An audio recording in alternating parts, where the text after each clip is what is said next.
Hello and happy Read Across America Week. My name is Sally Nye and I'm the librarian here in Burlington, Wisconsin, and I can't wait to share some books for older readers with you. Now, I am a kindergarten to 5th grade librarian then, so most of mine will be for 5th grade, and I'll try to throw in a couple higher ones for you.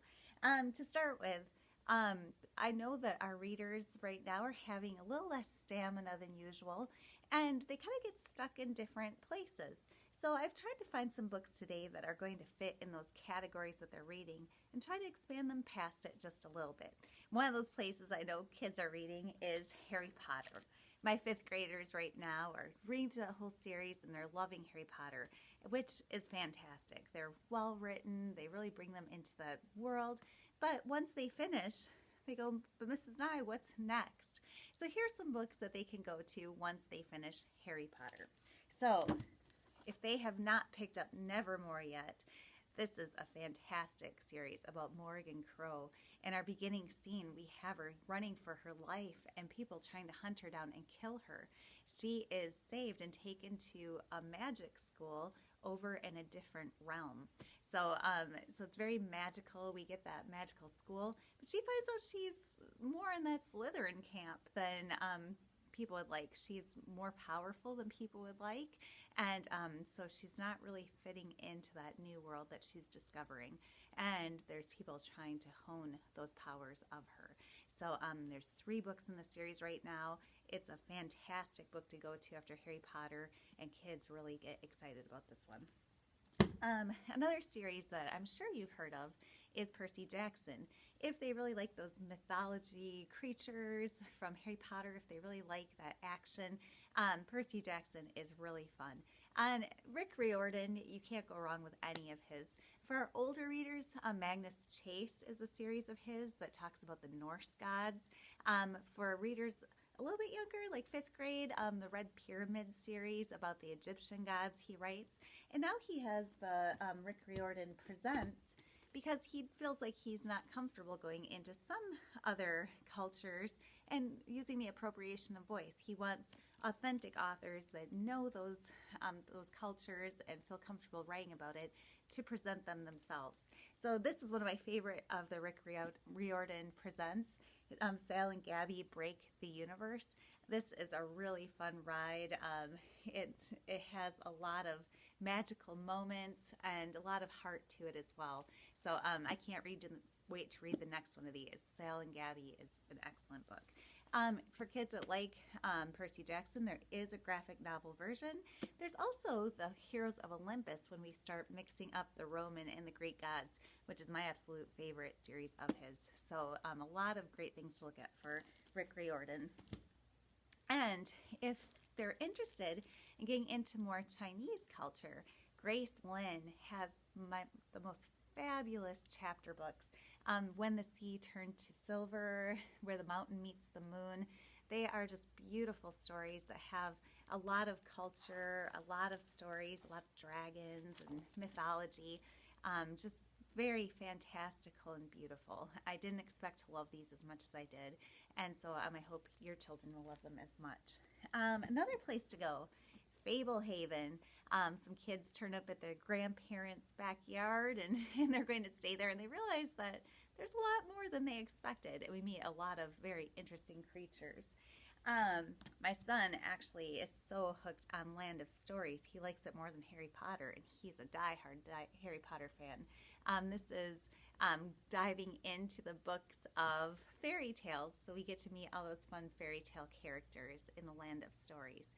And they just are making some graphic novels of these as well, if your kids like those.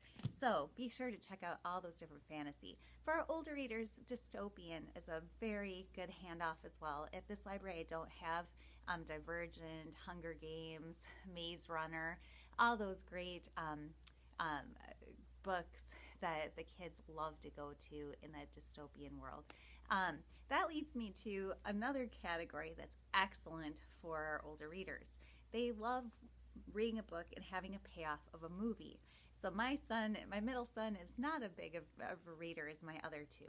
And so I always tell him, if you finish a book, we can watch the movie. So he just finished Maze Runner, so he got to watch the movie. He's working through the Hunger Games series. The Benedict Society just has a TV show that came out, so he's starting to work through this one a little bit so we can watch the TV show. And it's a really quirky one, so if your kids like kind of mysterious, quirky books, this is a fun one to go to. A Wrinkle in Time just had the movie come out. This is the graphic novel adaptation if your kids really have a hard time with science fiction. I just read the Dune graphic novel as well, and that was fantastic for your older readers. Really, really fantastic. Ella Enchanted is a fun story, and anything by Gail Carson Levine. I really went through a phase of hers a while back too. I loved them. Neil Gaiman has some really fantastic things. The Coraline is a really fun one to watch. The Graveyard Book doesn't have a movie, but it is a fabulous story in itself. And the one I'm most excited about, they're making the TV series right now, Lockwood and Company. I am obsessed with these books. It happens in the future in England, and there's a problem where ghosts are rising, and only kids can see them, adults cannot, so they become the agents. They have to go figure out why the ghosts are popping up in different places. So this TV series is being worked on right now, and I can't wait to watch it. It is fabulous. And so, with that, another book that our kids do get obsessed with is Wonder, which does have an absolutely wonderful movie to go with it. If kids love books like Wonder, where can they go to next after they read it? There's a whole great section in our libraries. Fish in a Tree is about a girl who cannot read, and she's fooled every teacher she's had, except for the one she presently has, and he kind of figures out something is going on. Out of My Mind, I actually heard is just being turned into a movie, is fantastic. It's about a girl who's so severely disabled, she has spasms, she can't communicate, she can't talk, and as a result, she's treated as if she's not very smart, where she really is a genius. And she learns to find a voice and finds a way to learn to communicate in this book. It's fabulous. One of my new favorites was Wink. Just the description of this one. He always wanted to fit in, but when he's diagnosed with a rare eye cancer, he's suddenly the standout cancer kid of the 7th grade. Now he has to deal with eye goo, weird hats, a squinting eye, and disappearing friends, bullies, and the threat of losing his eyesight.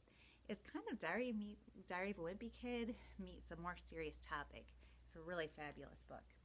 And the last one I just finished was absolutely fabulous as well. It's Gordon Corman, whose Restart is a really great book. But this one is where a kid draws a swastika on the wall of their school, and they start to learn like why that's bad and the whole history of it and why bullying is a bad thing.